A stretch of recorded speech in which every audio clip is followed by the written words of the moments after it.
Le Brexit était quelque peu sorti des radars en ces temps de pandémie, mais il est de retour au premier plan. Le nouveau ministre français de l'Intérieur Gérald Darmanin et son homologue britannique Priti Patel se sont ainsi retrouvés à Calais pour signer une convention sur la coopération frontalière. Elle donne naissance à une cellule franco-britannique de renseignement, 6 policiers de chaque pays chargés de travailler en amont sur la lutte contre les passeurs de migrants.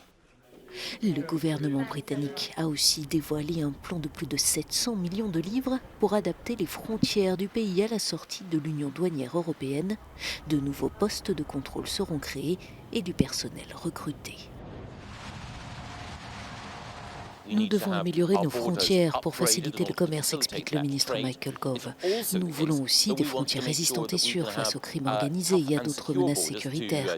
C'est la raison pour laquelle nous renforçons les effectifs d'agents frontaliers.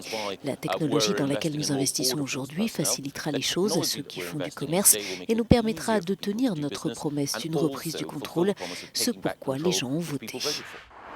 La période de transition se termine à la fin de l'année et le Royaume-Uni assure qu'il sera fin prêt, mais ce plan ne concerne pas l'Irlande du Nord, qui continuera de suivre certaines règles européennes, notamment pour les biens agricoles et manufacturés.